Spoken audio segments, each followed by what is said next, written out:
नमस्कार, स्वदेश एजेंडा देख रहे हैं आप और मैं हूं आपके साथ राखी। भारत का हर चीज के लिए दूसरे देशों पर निर्भर रहने का एक लंबा इतिहास रहा है। जब हथियारों और गोला बारूद की बात आती है तो हम पूरी तरह से रूस, अमेरिका, इजराइल और अन्य देशों पर निर्भर हैं। भारत दो गैर गारंटी पड़ोसी पाकिस्तान और चीन से घिरा हुआ है। ये दोनों देश अविश्वसनीय हैं और एशिया में इनकी नकारात्मक छवि है। हथियार निर्माण में आत्मनिर्भरता की बात करें तो ये सच है कि हमें अपनी प्रणाली की आवश्यकता है। 1999 में कारगिल युद्ध में जब युद्ध शुरू हुआ तो हम हर चीज में कम थे। हम जो कुछ भी कर रहे थे वो हमारे लिए कम पड़ रहा था। हम पूरी तरह से बैकफुट पर थे। लेकिन भारत के पास अपनी तकनीकी प्रणाली, हथियार प्रणाली, लड़ाकू विमान, हथियार और गोला बारूद होना चाहिए। भारतीय सेना के पास अपनी खुद की डिजाइन टीम होनी चाहिए जो व्यक्तिगत सैन्य प्रणाली को बहुत सहायता प्रदान करेगी। जैसे भारतीय नौसेना के पास अपनी खुद की डिजाइन बनाने और निर्माण करने वाली टीम है, लेकिन भारतीय सेना के पास ऐसी कोई टीम नहीं है। ऐसे में हाल में जिस तरह से दुनिया में भारत, पाकिस्तान, ईरान, इजराइल, रूस यूक्रेन वॉर ने सवाल खड़ा किया है कि हम हथियारों के मामले में कितने सशक्त और आत्मनिर्भर हैं। अभी भारत को कुछ बड़ा करने के लिए बड़ी रणनीति के साथ आगे बढ़ना होगा। तभी एक सैन्य शक्ति और हथियारों की मैन्युफैक्चरिंग में हम आत्मनिर्भर बन पाएंगे। लेकिन कैसे, ये एक बड़ा सवाल है। इसके हर पहलू पर विस्तार से आज हम चर्चा करेंगे। उससे पहले देखिए ये रिपोर्ट।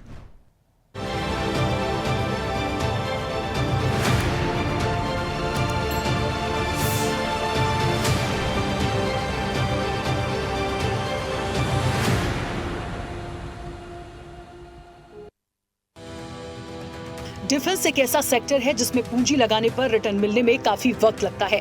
इस क्षेत्र में छोटे बजट से शुरुआत नहीं की जा सकती, इनमें निवेश भी ज्यादा करना होता है। भारत में इस सेक्टर में निवेश के बाद रिटर्न की गारंटी अब तक नहीं होती थी। वजह ये कि बाहर की कंपनी किसी भी समय पर हमसे बेहतर उपकरण बनाती थी, इसलिए हम प्रतिस्पर्धा में उनसे पीछे छूट जाते थे। विदेश में रक्षा क्षेत्र की जिन कंपनियों के नाम है, साख है, वो 70 से 80 सालों से इसी काम में लगी है। भारतीय कंपनियां उनके मुकाबले अभी कहीं नहीं है। उत्पादों की मार्केट में डिमांड बहुत कम होती है और ये उपकरण जल्द खराब नहीं होते और ना ही रिप्लेस होते हैं। ऐसे में वर्तमान स्थिति को देखते हुए भारत कैसे आत्मनिर्भर बन सकता है, ये बड़ा सवाल है। हालांकि ऐसा नहीं है कि सरकार ने पहले इसके लिए प्रयास नहीं किए, लेकिन हम उतना मजबूत नहीं हो पाए जितना दूसरे देश आज हैं। केंद्र सरकार ने रक्षा क्षेत्र में आत्मनिर्भर भारत का नया नारा बुलंद किया है। इसके लिए रक्षा मंत्रालय ने 101 वस्तुओं के आयात पर प्रतिबंध लगाया है। Artillery gun, assault rifles, transport aircraft, radar और दूसरी चीजें शामिल हैं। भारत के रक्षा मंत्री राजनाथ सिंह ने कहा कि ये प्रतिबंध दिसंबर 2020 से दिसंबर 2025 के बीच लागू होगा। इस फैसले से रक्षा उत्पादन के मामले में स्वदेशीकरण को बढ़ावा मिलेगा। इन वस्तुओं की सूची को रक्षा मंत्रालय ने सभी संबंधित पक्षों ने परामर्श करने के बाद तैयार किया है। इसमें सेना, निजी और सार्वजनिक क्षेत्र के उद्योग भी शामिल हैं, ताकि वर्तमान और भविष्य में युद्ध उपकरणों को तैयार करने की क्षमता का आकलन किया जा सके। साल 2020 में Stockholm International Peace Research Institute की वार्षिक रिपोर्ट के मुताबिक भारत सैन्य क्षेत्र में सबसे ज्यादा खर्च करने वाला दुनिया का तीसरा सबसे बड़ा देश है। अमेरिका इस सूची में पहले नंबर पर है और चीन दूसरे नंबर पर। एक रिपोर्ट के मुताबिक भारत ने साल 2019 में डिफेंस क्षेत्र में $71 बिलियन खर्च किया था, जो साल 2018 के मुकाबले 6.9% ज्यादा है। साल 2019 में चीन ने डिफेंस में $261 बिलियन खर्च किया था। अमेरिका ने $732 बिलियन खर्च किया था। पिछले एक दशक में भारत का रक्षा पर खर्च लगातार कम रहा है। अनुमान है कि साल 25-26 में भारत अपने सकल घरेलू उत्पाद का 1.9% रक्षा पर खर्च करेगा।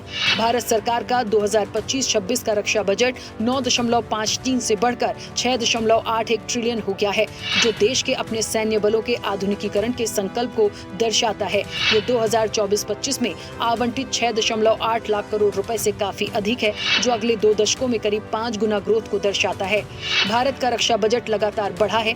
2022-23 में 5.25 लाख करोड़ से 2023-24 में 5.94 लाख करोड़ और 2024-25 में 6.22 लाख करोड़, 3 वर्षों में कुल 30% की वृद्धि के साथ। उधर अमेरिका नाटो में रक्षा पर अब तक का सबसे बड़ा खर्च करने वाला देश है, जो नाटो के बाकी देशों के रक्षा व्यय का लगभग 2 गुना है।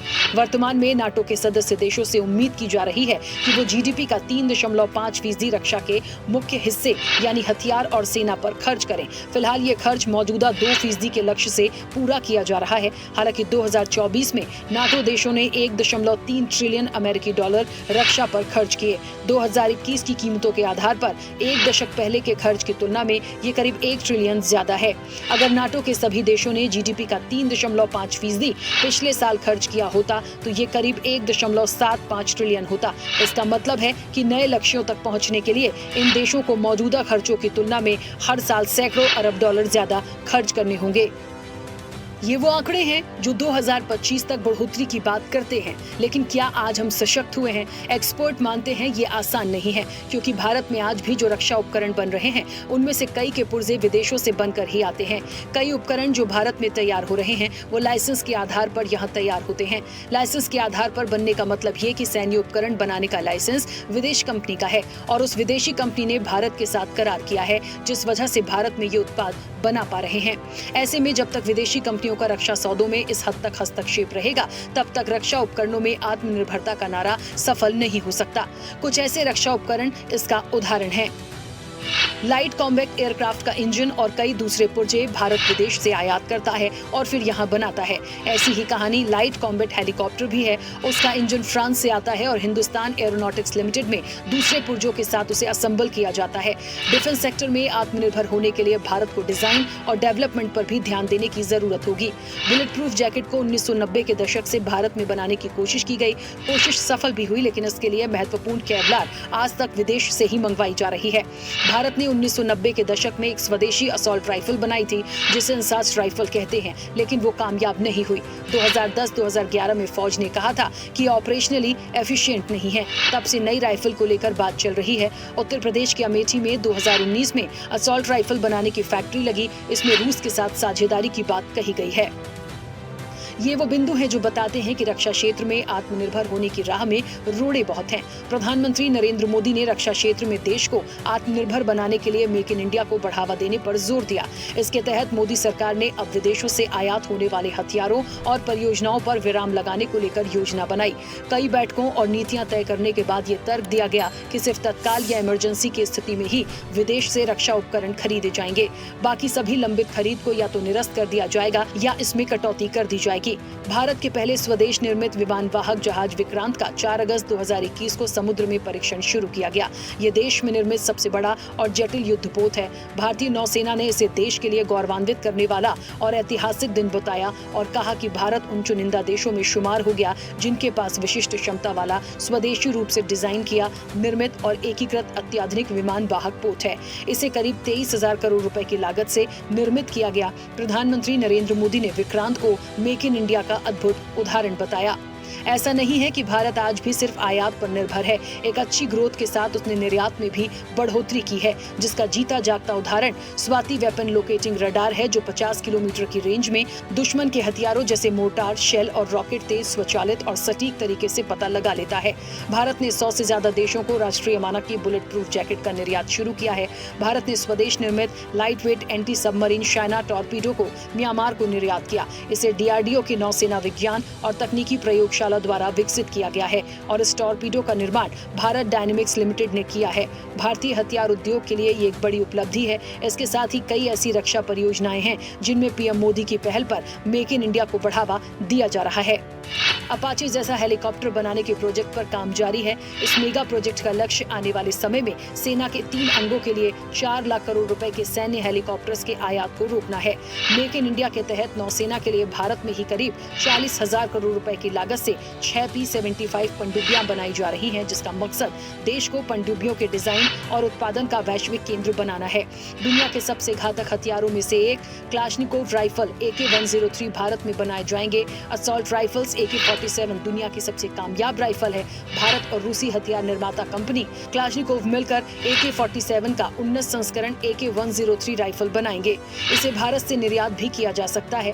भारत में फाइटर जेट F-16 के विनिर्माण का रास्ता खुल खुला, केरल के कोच्चि स्थित फर्म ने रिमोट कंट्रोल की मदद से नियंत्रित किया जाने वाला एक ड्रोन विकसित किया, जिसे आइरोवटना नाम दिया गया। पानी के भीतर काम करने में सक्षम ये रोबोटिक ड्रोन जहाजों और अन्य संरचनाओं का समय पर वीडियो भेजने में सक्षम है। इसके साथ ही भारतीय नौसेना में नया Dornier 228 squadron INAS 313 make in India के तहत निर्मित स्कॉर्पियन श्रेणी की तीसरी पनडुब्बी INS करंज, स्कॉर्पियन श्रेणी की पहली पनडुब्बी INS कलवरी, बोफोर्स से भी खतरनाक तोप धनुष, K9 वज्र और M77 होवित्सर तोपें, देश में बने हल्के लड़ाकू विमान तेजस सहित कई रक्षा वेपन्स शामिल हैं। कुल मिलाकर आत्मनिर्भर भारत का सपना सच करने के लिए सरकार प्रयास तो कर रही है, लेकिन रक्षा के क्षेत्र में आत्मनिर्भर होना अभी भी बड़ी चुनौती है। इसे कैसे भारत जीत पाएगा, किस तरह की नीतियां अपनानी होंगी, अर्थव्यवस्था में कितनी ग्रोथ मिलेगी, ये अभी भी बड़े सवाल हैं। चैनल हेड RP श्रीवास्तव के साथ एग्जीक्यूटिव एडिटर राखी वर्मा की रिपोर्ट।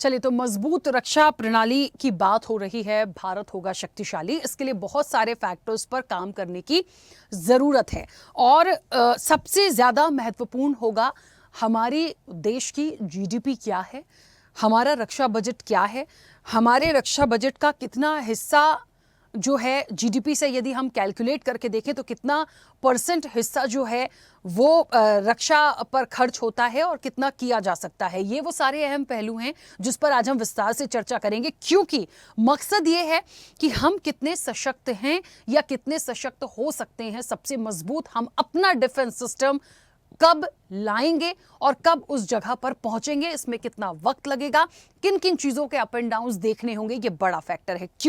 क्योंकि आज अमेरिका को जिस तरीके से देखा जाता है, देखिए कितने ही युद्ध होते हैं, कितनी ही वॉर आती है, उसमें एक सीज फायर की बात हो जाती है, अमेरिका मध्यस्थता कराने की बात करता है। भारत के मामले में भले क्रेडिट ले लिया हो, लेकिन ईरान इजराइल के मामले में आप देखिए किस तरीके से उसने अपनी चीजों को रखा।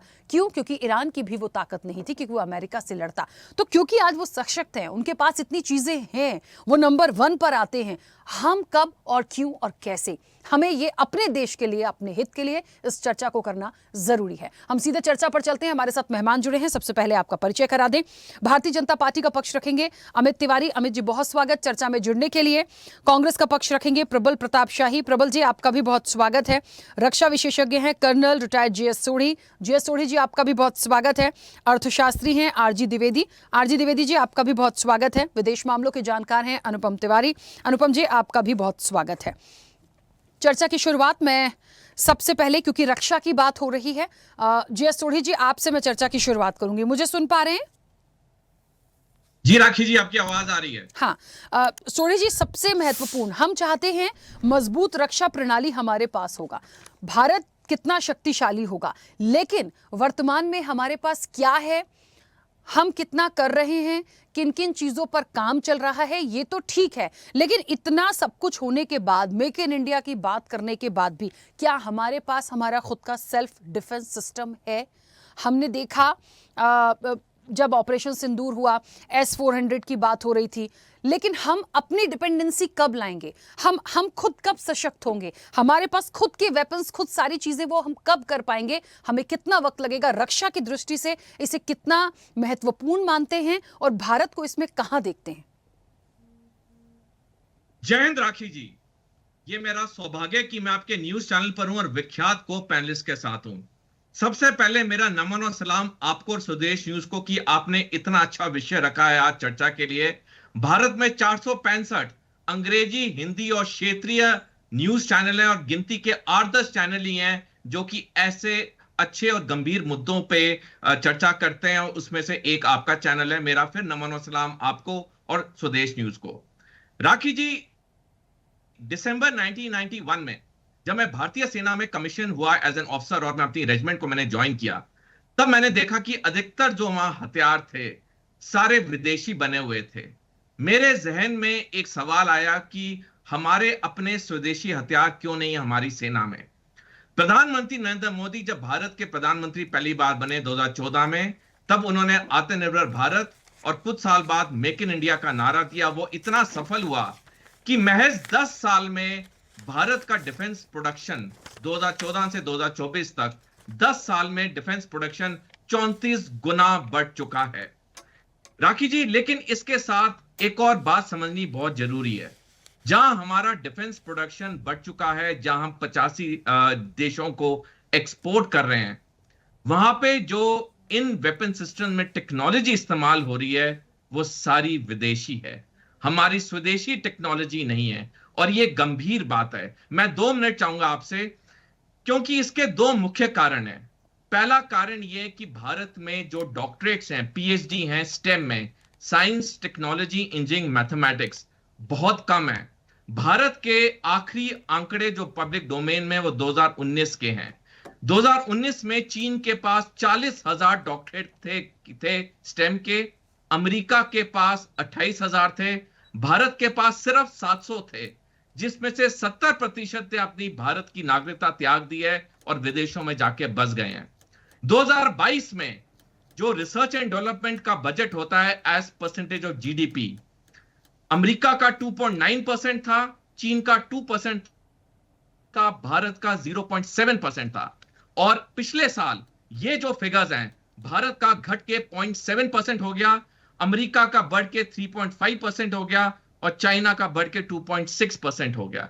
यानी कि जो दो मेन चीजें हैं जिसकी वजह से हमारे पास अपनी टेक्नोलॉजी नहीं है, वो है पहला, हमारा रिसर्च और डेवलपमेंट में खर्चा बहुत कम है।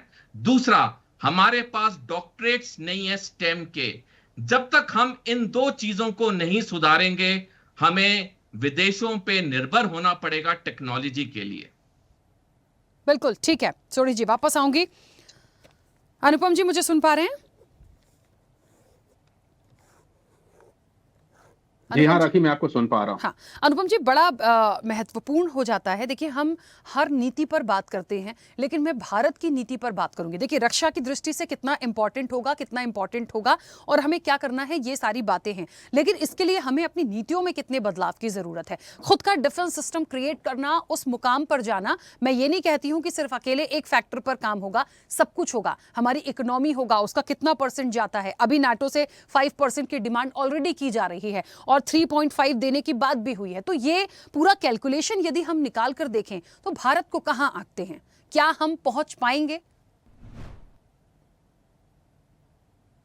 देखिए राखी जी, निश्चित तौर पर जो हमारी सरकार का इरादा है 2029 तक लगभग $10 ट्रिलियन इकोनॉमी का, तो अगर हम इस टारगेट को अचीव करने की तरफ जा रहे हैं तो निश्चित तौर पर आपके सवाल को मैं अफर्मेटिव तरीके से आंसर कर सकता हूं कि हाँ, बिल्कुल हमें जो भी चीजें चाहिए मेक इन इंडिया के तहत वो हम कर सकते हैं। लेकिन $10 ट्रिलियन तक पहुंचना इतना आसान नहीं होगा, उसमें बहुत सारे हर्डल्स हैं। लेकिन मुझे पूरा विश्वास है कि भारत सरकार इसके ऊपर काम कर रही होगी, इसको ओवरकम करेगी।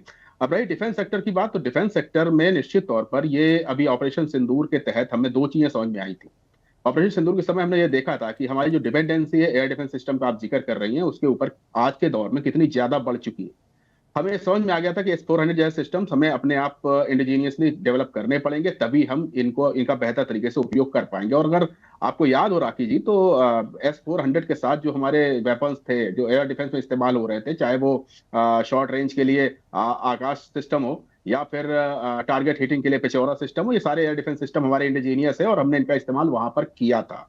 और इसको और S-400 को मिला करके हमने एक अम्ब्रेला तैयार किया था, लेकिन वो सफिशियंट नहीं है क्योंकि चुनौतियां बहुत ज्यादा हैं। चुनौतियां हमने देखी ऑपरेशन सिंदूर में, इसकी झलक मिली थी कि दो तरह की चुनौतियां हैं। एक तो हमें अपने पड़ोस में पाकिस्तान के बिहाफ में जो चीन लड़ रहा था और चीन के साथ टेक्नोलॉजिकल वॉर में हम अभी काफी पीछे हैं, तो हमें उसके ऊपर काम करने की बेहद आवश्यकता है। अब हम ये मानकर नहीं बैठ सकते कि हमारा दुश्मन पाकिस्तान है और हमें पाकिस्तान के खिलाफ अपनी तैयारियां करनी है। हमारा दुश्मन चीन है और चीन के साथ साथ वो अन्य देश हैं जो भारत की ग्रोथ देखना नहीं चाहते, हमें उसके हिसाब से भी तैयारियां करनी है। अब रही दूसरी बात कि इस समय वर्ल्ड जियोपॉलिटिक्स कुछ ऐसी हो रखी है, आप देखें दुनिया भर में तमाम जगहों पर युद्ध है या तो युद्ध जैसे हालात हैं। तमाम जो शांति वाली जगहें थी वहां पर भी लड़ाइयों की बातें चल रही हैं, और जहां पर लड़ाइयां नहीं चल रही हैं वहां पर, जैसे यूरोप में, वहां पर इस तरह की खींचतान चल रही पश्चिमी यूरोप के आसपास कि अमेरिका और नाटो के बीच में आपस में एक बात नहीं हो पा रही है, उधर नॉर्थ अमेरिका में चाहे कनाडा हो, चाहे यूएसए हो या फिर मैक्सिको हो, सबके बीच में तनातनी चल रही है। तो इस समय एक यूनिवर्सल पॉलिसी का आ पाना लगभग असंभव है। वैसे वो हमेशा ही असंभव रहता है, लेकिन इस समय सिचुएशन कुछ ज्यादा ही खराब चल रही है। तो वर्ल्ड जियोपॉलिटिकल सिनेरियो जो है इस समय, उसको देखते हुए मैं ये कह सकता हूं कि भारत को और ज्यादा अपने मेक इन इंडिया प्रोग्राम के ऊपर काम करना पड़ेगा, और जो हमने 2029 का लक्ष्य रखा है उसको और पहले निपटाना पड़ेगा। क्योंकि मैं वर्ल्ड जियोपॉलिटिक्स का जिक्र इसीलिए कर रहा हूं कि ये जो बड़ी शक्तियां जो आपस में लड़ रही हैं, एक दूसरे को नीचा दिखाने की कोशिश कर रही हैं, एक दूसरे के हाथ खींच रही हैं, पैर खींच रही हैं, उसमें से हमको कोई भी चीज टाइमली मिलने वाली नहीं है। अगर हम ये सोचे कि यूएसएसआर से रूस से अगर हम SU-57 एयरक्राफ्ट लेना चाहते हैं, 5th जनरेशन फाइटर लेना चाहते हैं, तो हमें ये कंफर्म है कि वो हमारी सप्लाई नहीं कर पाएगा। हम पैसे देंगे, उसके बाद भी हमको टाइमली डिलीवरी नहीं मिल पाएगी। तो हमें अपने ही ऊपर प्रबंध करना पड़ेगा, हमको अपने अंदर ही 5th जनरेशन फाइटर्स बनाने पड़ेंगे। लेकिन हम देखते क्या है कि हमारे जो पब्लिक सेक्टर यूनिट्स हैं, HAL हो या बेल हो, इनके ऊपर ये अक्सर आरोप लगता रहता है कि ये टाइमली डिलीवरी नहीं दे पाते हैं, ये समय पर अपनी चीजें नहीं दे पाते। इस वजह से भारतीय सेनाओं का नुकसान हो रहा है। और इसके ऊपर हमारे एयर चीफ ने भी कुछ दिन पहले एक इंडिकेशन दिया था कि एयरफोर्स की अगर हालत पतली है तो उसमें कहीं ना कहीं जिम्मेदार ये PSUs है, जो कि समय रहते एयरफोर्स को चीजें नहीं दे पाते हैं। तो हमको इसके ऊपर काम करना पड़ेगा। और जो भी पॉलिसीज हम बनाए, हम प्राइवेट सेक्टर को ला रहे हैं, बहुत वेलकम मूव है, लेकिन हम ये भी देखें कि प्राइवेट सेक्टर का जो हमने पिछले 3-4 साल में ग्रोथ देखा है, डिफेंस के, मैं केवल डिफेंस की बात कर रहा हूँ, प्राइवेट सेक्टर का ग्रोथ, जो भी कंपनियां, बड़ी बड़ी कंपनियां, भारत फोर्ज हो गया, या फिर ये अडानी का जो कंपनी हो गया वो हो गया, या फिर रिलायंस इंडस्ट्रीज हो गया, इन पर जबरदस्त इनको ग्रोथ हुआ है। लेकिन उस ग्रोथ के बावजूद क्या वो चीजें डिलीवर समय पर कर पाए, ये देखने वाली बात होगी, और इसके ऊपर फॉर्मुलेशन करना पड़ेगा। और कहीं इन प्राइवेट प्लेयर्स को हम बढ़ाने के चक्कर में अपनी PSUs का बंटाधार तो नहीं कर रहे हैं, हमको उसके ऊपर ही काम करना पड़ेगा। यानी कि एक बैलेंसिंग एक्ट हमको चाहिए, और सिर्फ प्राइवेट या सिर्फ PSU के ऊपर हम गए तो हम चीजें बर्बाद कर लेंगे अपनी। तो ये जो मैं इसको कहता हूं कि मेक इन इंडिया जो है ये एक बूम हो सकता है, it is a real boom, but it is a fragile boom. हम ये कभी भी टूट सकता है, ये बबल बन सकता है। तो हमें, हमारी सरकार को जो भी पॉलिसी फॉर्मुलेशन करनी हो, वो इस हिसाब से इस चीज को ध्यान में रखकर करें कि ये बूम ही बना रहे, ये टूटे नहीं, ये बबल ना बने। और अगर हम जिस गति से चल रहे हैं, इस गति से चलते रहे, और इसमें ये जो बीच में लाल फीताशाही और करप्शन, ये सब चीजें ना हुई, तो मुझे इसमें कोई भी दिक्कत नहीं लगती कि भारत 2030 तक सेल्फ सफिशिएंट हो सकता है, या 35 तक तो 100% हो सकता है, अपने रक्षा क्षेत्र में अपने ऊपर निर्भर हो सकता है, और ये बहुत जरूरी भी है। बिल्कुल ठीक है। आरजी द्विवेदी जी, मुझे सुन पा रहे हैं? हाँ जी। हाँ, आरजी द्विवेदी जी, मैं सीधे इकोनॉमी की बात करूंगी। हम आज एक बड़ी अर्थव्यवस्था है विश्व में, और मुझे ऐसा लगता है कि हम लगातार जिस तरीके से काम कर रहे हैं, आगे भी हम ऐसे काम करेंगे, तब हम उस गोल को अचीव कर पाएंगे। लेकिन हमें ये देखना पड़ेगा, इस कैलकुलेशन को देखना पड़ेगा कि लगातार हम 2022-23 की बात करें, 23-24 की बात करें, 24-25 की बात करें, हमारा जो रक्षा बजट है वो हमेशा साल दर साल बढ़ता गया है। हमें कंपेयर यदि आज के समय पे ये करना है कि हम यदि अमेरिका की बात कर लें, देखिए कंपेयर हम इसलिए कर रहे हैं, आज अमेरिका को हम क्यों देखते हैं, सिर्फ इकोनॉमी की दृष्टि से नहीं। आप देखिए ना, इतना पावर क्यों है, किसी की भी मध्यस्थता कराने के लिए एक पावर क्यों है?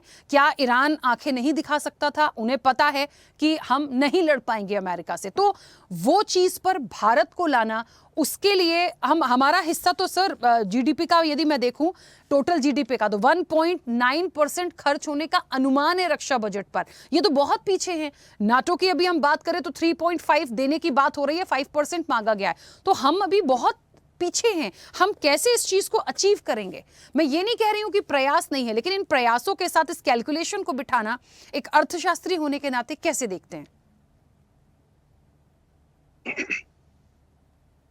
पहले तो आपको बहुत बहुत धन्यवाद। ये बड़ा अच्छा विषय आपने उठाया, और बहुत इसकी सामयिक विषय है। पर भारत की रक्षा क्षेत्र में ग्रोथ की आवश्यकता को समझने के लिए हमें कुछ आंकड़ों पे ध्यान देना पड़ेगा। वो बड़े महत्वपूर्ण आंकड़े हैं। भारत का रक्षा बाजार जो है वो वर्तमान में लगभग $18.5 अरब का है, और जो सरकार का है कि 2025 से लेकर 30 के दौरान ये रफली 6% के हिसाब से बढ़ करके और करीब 24.5 से 25 अरब डॉलर के पास पहुंचने की उम्मीद है। सरकार ने 23-24 के रक्षा क्षेत्र के लिए करीब 20 अरब डॉलर का बजट आवंटित किया, 19 पॉइंट समथिंग है, और जिसमें 75% घरेलू उद्योग से खरीद के लिए आरक्षित है। इसके अलावा सरकार ने रक्षा में जो टेक्नोलॉजी का रिसर्च वाला है, प्रौद्योगिकी अनुसंधान, उसके विकास पे रफली 3 अरब डॉलर का निवेश करने की योजना बनाई। तो ये हमको देखिए, हमारी जो नीति रही, ऑफेंसिव रही, हम तो किसी के ऊपर कभी आक्रमण करते नहीं थे। और अब चाइना और अमेरिका से तुलना करने में थोड़ी सी दिक्कत है। वो उनका अमेरिका का पूरी इकोनॉमी जो है ये बीपन पे ही है, स्थिर है वो, उसी का दूसरा नहीं। हम दूसरी मैन्युफैक्चरिंग करते रहे, दूसरे में ग्रोथ करते रहे, हमारा एग्रीकल्चर सेक्टर का, सर्विस सेक्टर का, मैन्युफैक्चरिंग का। पर डिफेंस में ये आपका कहना सही है कि हम दूसरे पे थे। पर थोड़ा देखिए, इसमें एक आंकड़े और भी आप देखिए, तो पहले हम 65 से 70% वो जो रक्षा विशेषज्ञ हैं, सरदार जी, उनको मैं सैल्यूट करता हूँ, उन्हें बहुत अच्छी बात बताई, और ये लोग देश की रक्षा करने वाले हैं, इसलिए इनका बड़ा सम्मान है। तो हम करीब 65 से 70% तक आयात करते थे, लेकिन वो अब पिछले कुछ दिनों सालों से प्रयास होते होते वो हमारा जो आयात है रफली 50% पे आ गया है। तो जो इसके लिए 2-3-4 चीजें जो सरकार ने शुरू की है, और काफी दिनों शुरू है, माने 2014 से पहले से भी शुरू हुए काम, इस दिशा में हो रहा है। लेकिन जब कारगिल हुआ था तो हम लोगों ने देखा था कि बहुत सारी चीजें हमारे पास नहीं थी, और दूसरों से आज भी जो आपने रिपोर्ट बताई उसमें भी हम बनाते हैं, लेकिन बहुत सारे चीजें जो उनके असेंबली करते हैं, पार्ट्स को बाहर से मंगाना पड़ता है हमको। तो सरकार इसमें जो एक तो मॉडर्नाइजेशन कर रही है, आधुनिकीकरण का काम कर रही है, और दूसरा घरेलू उत्पादन बढ़ाने के क्षेत्र में काम चल रहा है। अब ये डिफेंस का जो रक्षा क्षेत्र का मैन्युफैक्चरिंग है, इसमें बहुत टाइम लगता है, और ये इकोनॉमिकली ये बहुत ऐसा रिटर्न देता नहीं कि कोई माल आपने बनाया और बेच दिया। इसमें टाइम लगता है और बहुत दिनों तक चलता है। इसका रिप्लेसमेंट भी ज्यादा नहीं होता है कि जल्दी खपत हो जाए फिर नया बना दे। तो इस तरह से सरकार का प्रयास है। हमारी नौसेना में बहुत अच्छा काम हुआ है। तो अभी जिस तरह से जीडीपी में का है, रक्षा बजट का जो किया है, तो हमको अपने से कंपेयर करना चाहिए कि पहले हम कितने थे, अब हम कितने आ रहे हैं। और इसकी बड़ी आवश्यकता है कि हमारे चारों तरफ दुश्मन मंडरा रहे हैं, और हमारी आर्थिक प्रगति के जो चौथे नंबर पर पहुंच रहे हैं, वो बहुत लोगों को अच्छा नहीं लग रहा है। तो ये युद्ध में जब पड़ने से वो इकोनॉमिक खराब होती है। इसलिए मेरा यह है कि 2-3 क्षेत्र जो हैं इसमें घरेलू उत्पादन करें, निर्यात भी बढ़ाने लगे हैं। निर्यात में भी करीब वृद्धि हुई है। 23-24 में करीब 21,000 करोड़ रुपए का निर्यात किया गया। तो हम आयात कम करें, निर्यात ज्यादा बढ़ाएं, तो हम अपने पैर पे खड़े हो सकेंगे, आत्मनिर्भर भारत रक्षा क्षेत्र में बन सकेंगे। बिल्कुल ठीक है, वापस आऊंगी। अमित जी, मेरी आवाज पहुंच रही है? जी राखी जी, मुझे लगता है अमित जी, देखिए, हम एक अर्थव्यवस्था के रूप में एक आर्थिक स्थिति को देखते हुए यदि हम रक्षा बजट पर आज चर्चा कर रहे हैं, क्योंकि ये बहुत जरूरी है। मकसद एक है कि हमारे पास हमारा खुद का एक सेल्फ डिफेंस सिस्टम होना चाहिए, हम दूसरों पर डिपेंड ना हो। हम बाकी देशों से यदि खुद को कंपेयर करने की कोशिश करें तो हम कहां आके जाते हैं, ये बहुत महत्वपूर्ण है। क्यों? क्योंकि हमें समझना पड़ेगा, क्या हम में वो ताकत नहीं है कि हम भी बराबरी से कह सकें, हम भी वो बात कह सकें कि नहीं, ये नहीं होगा। क्यों अमेरिका की बातों पर सारी चीजें एकदम से स्टॉप होती हैं? मैं ट्रंप पे नहीं जा रही, मैं अमेरिका पर जाती हूं। क्यों? क्या शक्तिशाली नहीं है? क्या उसके पास चीजें स्ट्रांग नहीं है? उसके वेपन्स देख लीजिए आप। हम कहां कम हैं और हम कितनी ग्रोथ से बढ़े। मैं ये नहीं कह रही हूं कि गवर्नमेंट ने इसलिए काम नहीं किया, बहुत सारी योजनाएं, मेरे पास पूरा आज डिटेल है इसका, बहुत सारा काम किया, लेकिन हम फिर भी बहुत पीछे हैं। हम उतना करने के लिए किस दिशा में ऐसा लगता है आपको कि एक बड़ी चुनौती है सरकार के लिए? राखी जी, सर्वप्रथम तो धन्यवाद मुझे बुलाने के लिए और समय देने के लिए। देखिए, कल 25 जून था।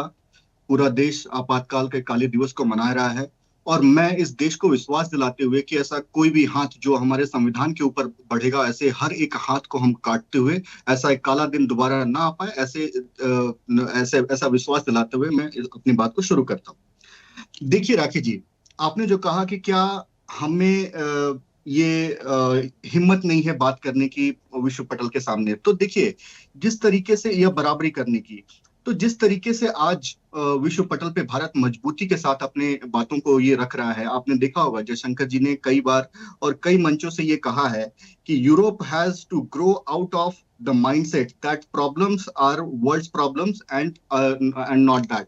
तो जयशंकर जी ने साफ साफ ये विश्व पटल पे कह दिया है कि वेस्ट को इस फोबिया से निकलना पड़ेगा कि उसके प्रॉब्लम पूरे विश्व का प्रॉब्लम है और पूरे विश्व का प्रॉब्लम उसका प्रॉब्लम नहीं है। इस फोबिया से निकलना पड़ेगा और हमें विश्व पटल पर ऐसा बोलने के लिए कम से कम 50 साल से ज्यादा लग गए, वरना इससे पहले की स्थिति आपको पता है, मैं उसके विस्तार रूप में नहीं जाऊंगा। देखिए, आपने बहुत ही हमारे पैनल में भी जितने भी गणमान्य पैनलिस्ट हैं उन्होंने भी सही मुद्दों को उठाया है। उन्होंने जैसा इंजन की बात हुई, उसके बाद एयरक्राफ्ट्स की बात हुई, असला की बात हुई, उसके और डिफेंस में जिस तरीके से टेक्नोलॉजी की बात हुई, तो जो हमने ऑपरेशन सिंदूर में जिस तरीके से देखा कि जो S-400 रशिया को, जो कि रशिया का इंडिजिनस है, रशिया को उतनी मजबूती नहीं दे रहा है, हमारे पास हमने उसको S-400 हमारे यहाँ इतनी मजबूती से कैसे डिफेंस में काम किया।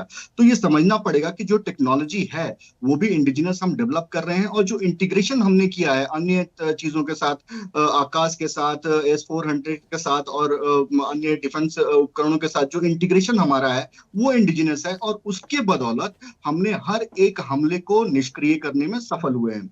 दूसरी बात, आपने देखा होगा जब हम बात करते हैं आत्मनिर्भरता की, तो हमने देखा होगा कोरोना काल जैसा इतना बड़ा, इतना भयानक एक कालखंड हमने देखा और उस कालखंड में ना हम पूरी की पूरी दुनिया वैक्सीन बनाने को लेकर लगी हुई थी, पीपीई किट की संख्या पूरे देश में की कमी थी। हमने पीपीई किट में तो आत्मनिर्भरता दिखाई ही, उसे बनाना शुरू किया, मास्क बनाना शुरू किया, सैनिटाइजर्स बनाना शुरू किया और बनाया ही नहीं बल्कि एक्सपोर्ट भी किया। वैक्सीन हमने बनाया और बनाया ही नहीं, अपने लोगों को तो फ्री में लगाया ही, बल्कि विदेशों में भी हमने फ्री में डोनेट किया। तो जिस तरीके से हम अपने आप पर भरोसा की कहीं ना कहीं एक जो कमी दिखती है वो ऐसा नहीं है। हमारे लोगों में बहुत ही अनुभव लोग हैं हमारे पास और इस सारी चीजों में आत्मनिर्भरता बनने में हम सक्षम हैं। दूसरी बात, आप देखिए, एक समय था जब BEL को, HAL को ऐसा लगता था कि घाटे में ये जा रही हैं और इन्हें बंद करने की बात होती थी। 2014 से पहले की मैं बात कर रहा हूं और उसके बाद 2014 से आने के बाद आज BEL और HAL की जो एफिशिएंसी है वो बढ़ी है। उसके बाद BDL और BHEL की एफिशिएंसीज बढ़ी हैं। आपने देखा होगा मझगांव डॉक, कोचिन शिपयार्ड जैसे ये सारे शेयर्स लिस्ट हुए हैं। मैं तो आपको एक लाइव घटना बताता हूं कि जो मझगांव डॉक एक शिप बिल्डिंग की कंपनी है, वो जब लिस्ट हुई थी तो वो अंडर सब्सक्राइब थी, क्योंकि लोगों को उसके ऊपर भरोसा नहीं था कि हम डिफेंस में कुछ कर भी सकते हैं। लेकिन आज आप देखिए जो मझगांव डॉक का जो शेयर है वो कितना गुना आगे बढ़ चुका है, क्योंकि आज लोगों का भरोसा बढ़ रहा है। लोग ऐसे उन जगहों पर इन्वेस्ट करने का, मैंने एक दूसरा परिप्रेक्ष्य दिया। दूसरी बात, जिस तरीके से इंजन की बात हुई, आज हम इंजन जी से इंपोर्ट करते हैं आज, और एक समय में हम अपने यहाँ भी इंजन बनाने की चर्चा भी हो रही थी जिसको कि हॉल्ट कर दिया गया था। लेकिन आज भी हमारे पास ऐसे लोग हैं, ऐसे टेक्निकल टेक्नोलॉजी एडवांस्ड लोग हैं जो कि इन सब चीजों पर काम कर सकते हैं और उस पर सहयोग दे सकते हैं। इसी का मसला था जो कि आज जो हमारा जो डिफेंस एक्सपोर्ट जो है वो 23,000 करोड़ पे है, उसको डबल से भी ज्यादा से ग्रोथ होने के अनुमान है आने वाले 1-2 साल में। तो निश्चित तौर पे हम केवल बना ही नहीं रहे हैं बल्कि उसका एक्सपोर्ट भी कर रहे हैं और उसके माध्यम से हम अपने और सिर्फ देखिए, डिफेंस में मजबूती होना अपने आप में एक देश की मजबूती का संकेत तो है, लेकिन आप किस तरीके से विश्व पटल पे अपने आप को प्रेजेंट करते हैं, आप कैसे अपनी बातों को विश्व पटल पर मजबूती से रखते हैं, वो भी एक बहुत हद तक एक निर्णायक रूप प्रदान करता है। मैं एक छोटी सी घटना आपको बताता हूँ। 1998 में जब हमारे देश ने परमाणु का टेस्ट किया था, उस समय पी चिदम्बरम ने कहा कि संसद के पटल पे उन्होंने खड़े होकर कहा कि चाइना हमारे लिए थ्रेट नहीं है, पाकिस्तान हमारे लिए थ्रेट नहीं है, हमें जरूरत ही नहीं थी ये टेस्ट करने की, ऐसा पी चिदम्बरम जी का बयान है संसद के पटल पर। तो और वो कह रहे थे कि हम तो कल्पना देते हैं देश को और पूरे दुनिया को कि परमाणु मुक्त एक अगर कोई स्टेट है तो वो भारत है और हमें किसी से कोई खतरा नहीं है। जवाहरलाल नेहरू तक ये नहीं चाहते थे कि हमारा खुद का डिफेंस सिस्टम हो, वो तो ये भी नहीं चाहते थे कि इस देश की सैन्य शक्ति भी हो। तो जो जब ऐसे विचारधारा से निकलकर एक देश एक मजबूत हाथ में जाता है और जब वहां से हम शुरू करते हैं, एक देखा जाए तो इन सब चीजों की शुरुआत 2014 के बाद ही हुई है। और जब वहां से हम शुरू करते हैं तो निश्चित तौर पे जो प्रधानमंत्री मोदी जी ने जो लक्ष्य दिया है कि 2047 तक हम विकसित भारत बनेंगे, तो इस विकसित भारत में हमारा डिफेंस सिस्टम भी है, हम उसमें भी बहुत आगे जाएंगे और इसको एक्सपोर्ट तो हमारा और भी बढ़ेगा। ठीक है, प्रबल जी मुझे सुन पा रहे हैं? जी आवाज आ रही है आपकी, बोले। प्रबल जी, मजबूत रक्षा प्रणाली की बात हो रही है, मजबूत रक्षा प्रणाली की बात हो रही है, बहुत सारी चीजों पर काम करने की जरूरत है, चौथी बड़ी अर्थव्यवस्था हो गए हैं, लेकिन अपने सेल्फ डिफेंस सिस्टम की जो बात हो रही है, जो हम जहां पर हम शक्तिशाली खुद को आंक रहे हैं, कैसे आप इसको देखते हैं और आपको क्या लगता है कितना वक्त इस पूरे डेवलपमेंट में लगेगा? देखिए, जहां तक मजबूत रक्षा प्रणाली की बात हो, सेल्फ अपने डिफेंस सिस्टम्स की बात हो, तो डीआरडीओ का निर्माण हुआ नेहरू जी के समय में, अंतरिक्ष में रॉकेट का प्रक्षेपण की शुरुआत हुई नेहरू जी के समय में, अग्नि, वायु, पृथ्वी, आकाश, ये सब के सब का जो भी प्रोडक्शन है, जितने भी शुरुआत हुई, इंदिरा जी ने शुरुआत कराई। तो शुरुआत तो पहले से, कोई नई चीज तो हुई नहीं।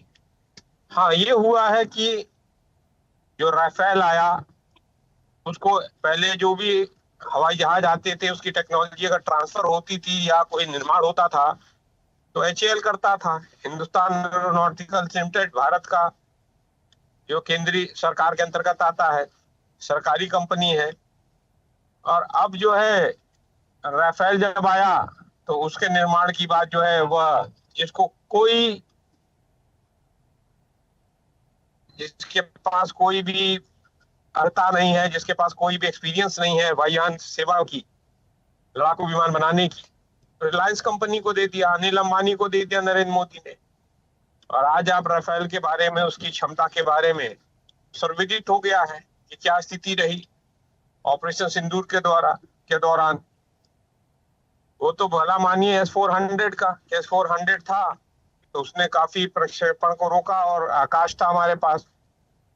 तो जहां तक इस सरकार का है, इस सरकार में जो राष्ट्रीय जो चीजें हैं, जो राष्ट्रीय रक्षा महत्व की है, उस सब पर कहीं ना कहीं कॉम्प्रोमाइज किया है। सेना कम कर दी 3 लाख, अग्निपथ योजना लाकर 1.5 से 2 लाख लोगों को रोजगार, मतलब लोगों की भर्ती होनी थी, एक झटके में अग्निपथ योजना लाकर उनको खत्म कर दिया। वो आज सैनिक 3 लाख सैनिक कम है, हमारी सर्विलेंस कम है। अभी ब्रिगेडियर साहब बैठे हुए हैं, ये बताएंगे कि सेना में जवान का महत्व कैसा होता है। 4 वर्ष में क्या कोई जवान कंपनी के अंदर इंडक्ट होता है? इन्होंने तो प्रॉपर ट्रेनिंग ली, प्रॉपर, ये तो मुझे क्या इन्हें बताना है, इन्हें तो हमें बताना चाहिए। ये 4 वर्ष की ट्रेनिंग क्या है? या आप मिशनरी अडानी की सेना बना रहे हो, या वो एक बैंगर ग्रुप टाइप का जो रशिया में बना हुआ था वैसा बनाना चाहते हो? तो आप जो है सेना को तब्दील कर चुके हो, उसमें मशीनरीज में सेना के तमाम जवानों को क्या चाहते हो आप? तो भारत की रक्षा को तो इन्होंने कॉम्प्रोमाइज कर दिया। और जब हमारी सेना एडवांस हो गई, जब पाकिस्तान के तमाम वायु क्षेत्रों पर उसको वो करते हुए उसके एयरफोर्स के तमाम स्टेशंस पर हमला शुरू कर दिया, तब इन्होंने जाकर बाबा ट्रंप के फोन पर मोदी ने सरेंडर कर दिया। नाम नरेंद्र, काम सरेंडर। तो इस तरह चीजें नहीं हो सकती। देश को मजबूत नेता की जरूरत है, इंदिरा गांधी जैसे मजबूत नेता की जरूरत है, जो देश के बारे में सोचे, जो एक फोन से न डरे, जो 7वें बेड़े को कहा कि 7वां बेड़ा नहीं अमेरिका, आप 70 वहां बेड़ा भेज दो, 70 बेड़े भेज दो, तब भी नहीं डरने वाले, और बांग्लादेश का निर्माण कराए। तो ये सब चीजें हैं। और ये कह रहे थे कि ये कोई महाशय है भारतीय जनता पार्टी के कि सेना नहीं रखनी चाहिए की बात। अरे भाई कहाँ से बात कर रहे हो? होमी बाबा ने जिस तरीके से उस समय कार्य हुआ, इसरो की शुरुआत हुई, पढ़ा लिखा करो। 1974 में परमाणु बम के बारे में बात कर रहे हो। परमाणु बम का परीक्षण 1974-75 में हो गया, इंदिरा गांधी ने किया था स्मालिंग बुद्धा के नाम पर। ना हो तो ब्रिगेडियर साहब से पूछ लो, कहाँ से पढ़ के आते हो? कौन से व्हाट्सएप यूनिवर्सिटी से पढ़ते हो भाई?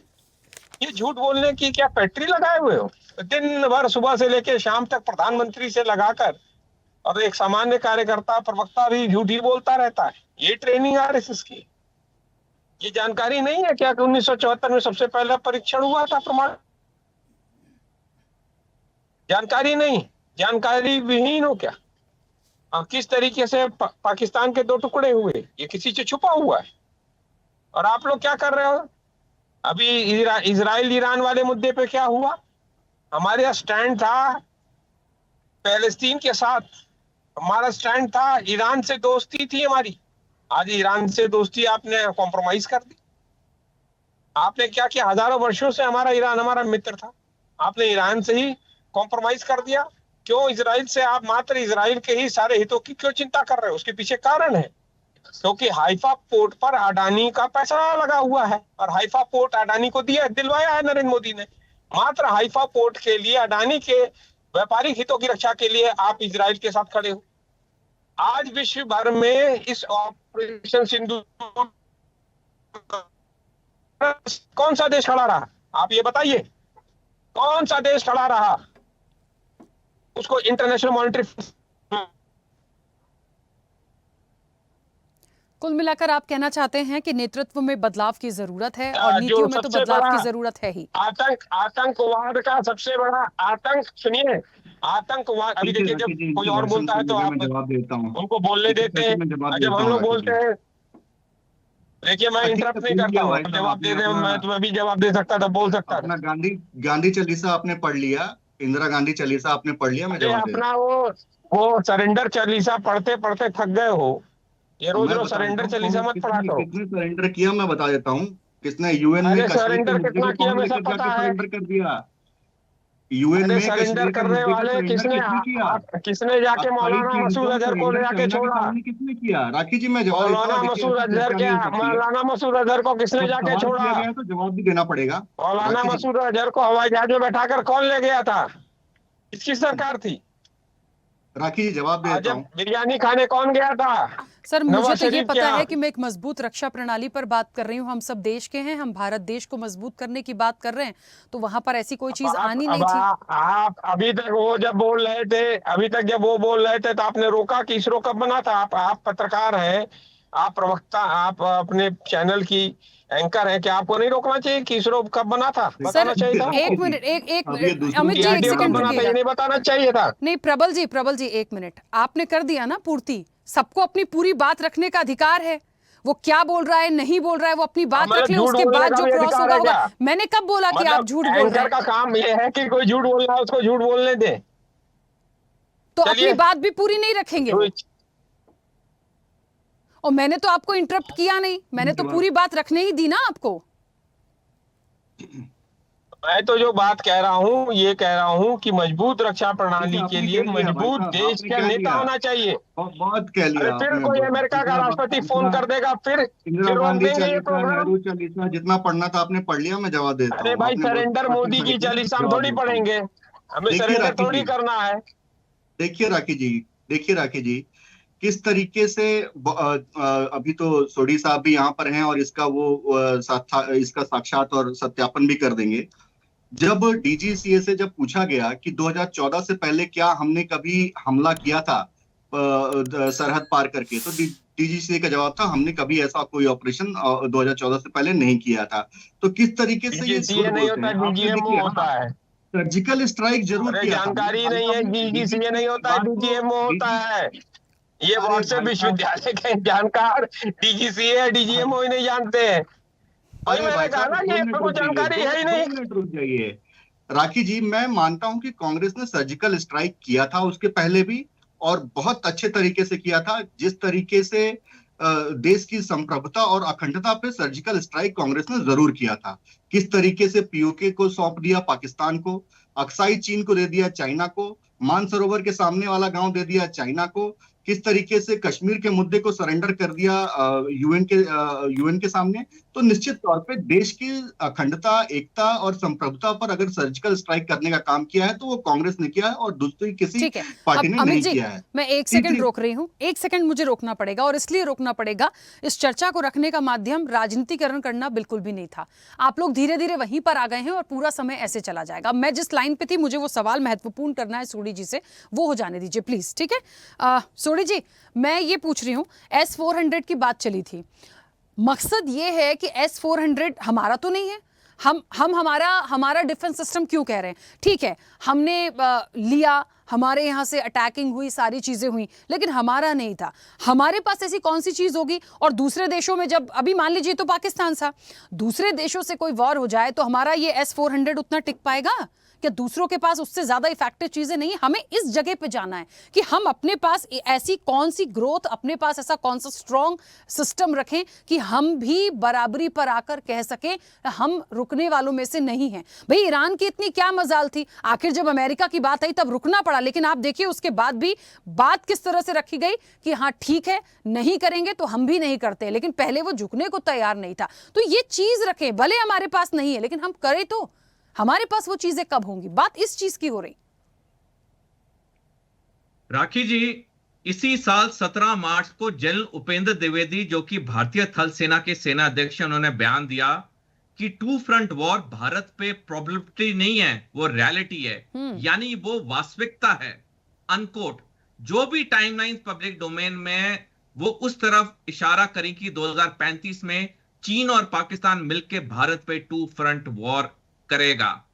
इसी साल 7 जनवरी को air chief marshal AP Singh, जो कि भारतीय वायुसेना के अध्यक्ष हैं, उन्होंने बयान दिया कि जिस स्पीड के साथ चीन और पाकिस्तान अपनी सैनिक शक्ति में इजाफा कर रहे हैं, वो तो चिंता की बात है, लेकिन ज्यादा चिंता की बात है जिस स्पीड से चीन अपनी टेक्नोलॉजी एडवांस कर रहा है।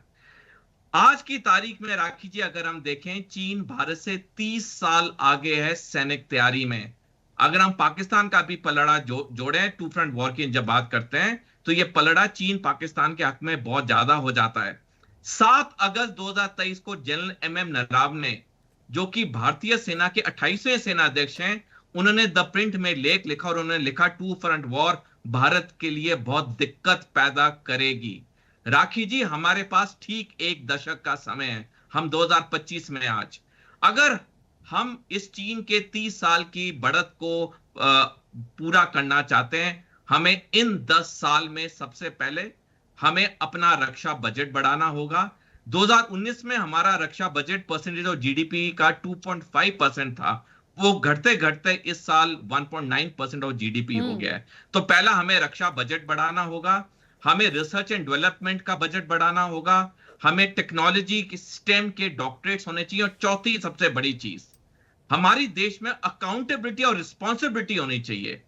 ऑपरेशन सिंदूर के बाद CIA के एक सेमिनार में एयरफोर्स चीफ ने बोला कि जब हम कॉन्ट्रैक्ट साइन करते हैं, हमें पता होता है ये कंपनियां काम नहीं करेंगी, लेकिन हमारे पास कोई चारा नहीं होता है। यानी कि जो कई कंपनियां फौजी ठेके लेती हैं, वो ऑलरेडी उसे डिले करती हैं। हमारे अकाउंटेबिलिटी रिस्पॉन्सिबिलिटी राखी जी होनी बहुत जरूरी है, और जो भी अकाउंटेबिलिटी रिस्पॉन्सिबिलिटी हो वो पब्लिक डोमेन में आनी चाहिए। ये नहीं कि प्रोजेक्ट लॉन्च हुआ, 25 साल चला, 20 साल चला। हमारे पास राखी जी ठीक एक दशक का समय है। हम 2035 में फिर आपके चैनल में डिस्कस कर रहे होंगे 2035 का टू फ्रंट वॉर। तो 1 दशक का समय है, हमें बहुत तैयारी करनी होगी और तीव्रता से तैयारी करनी होगी।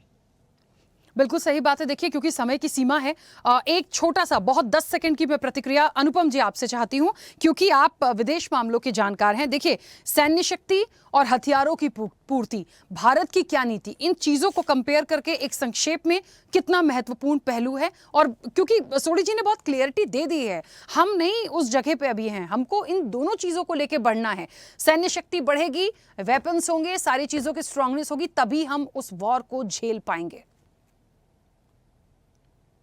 राकेश जी, कर्नल सोडी की बात से मैं पूरी तरह सहमत हूं। और इसमें एक चीज और जोड़ना चाहता हूं कि जब हम बात करते हैं मेक इन इंडिया की और हम डिफेंस सेक्टर की जब बात करते हैं, तब हमको ये समझ में आना चाहिए कि भारत सरकार की प्राथमिकताएं क्या हैं। और बड़ा अफसोस के साथ कहना पड़ रहा है कि जितनी तेजी से डिफेंस इंडस्ट्री एक हैवी इंडस्ट्री है, और हैवी इंडस्ट्री की जब हम बात करते हैं तो जितना ग्रोथ आपको रोड नेटवर्क, रेल नेटवर्क में दिखाई दिया है, उतना ग्रोथ आपको डिफेंस में नहीं दिखाई दिया है। 90% ग्रोथ दिखा है पिछले अगर आप साल दर साल आप कंपेयर करें तो 90% ग्रोथ हुआ है रोड और रेल नेटवर्क के ऊपर। और डिफेंस का जो ग्रोथ है वो 68% है। हालांकि वही बहुत बड़ा नंबर है, लेकिन आप इससे देख लीजिए हमारी प्राथमिकताएं क्या। तो यही दर्शाता है कि भारत सरकार गंभीर होना चाहिए। भारत सरकार गंभीर कब होगी? अभी हमने अपने पैनल में ही देख लिया कि हमारे 2 राजनेता इतिहास में चले गए, बात हम भविष्य की कर रहे थे। तो यही चीज है, हमको भविष्य की ओर देखना है। कर्नल सोडी की बातों आप समझिए, 2035 के ऊपर हमको देखना है। हम AMCA बनाने की, मैं छोटा उदाहरण साथ खत्म करता हूं, मल्टी रोल एयरक्राफ्ट AMCA बनाने की हम बात कर रहे हैं, जिसको हम लोग 2035 तक बना पाएंगे, ऐसा कहा जा रहा है। 2035 तक क्या गारंटी है कि ये रिलेवेंट रहेंगे या नहीं रहेंगे? हम फाइटर जेट्स का हो सकता है उस समय तक काम ही खत्म हो जाए और नई नई टेक्नोलॉजीज आ जाए, हम उनके ऊपर काम कब करेंगे?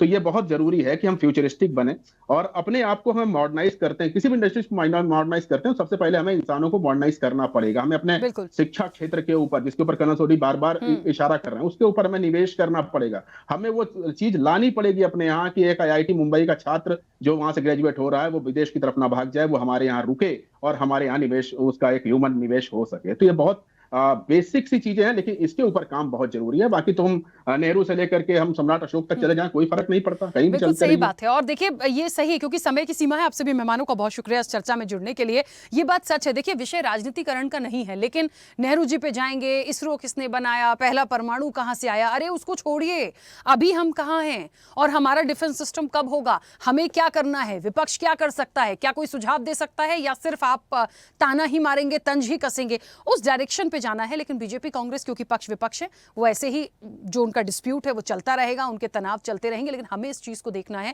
हम अपनी मजबूत रक्षा प्रणाली में कैसे भारत को शक्तिशाली करेंगे, ये एक बहुत महत्वपूर्ण पहलू है और उसको बहुत गंभीरता से लिए जाने की आने वाले समय में जरूरत है। चर्चा में इतना ही। बने रहिए स्वदेश न्यूज के साथ। सबसे पहले देश।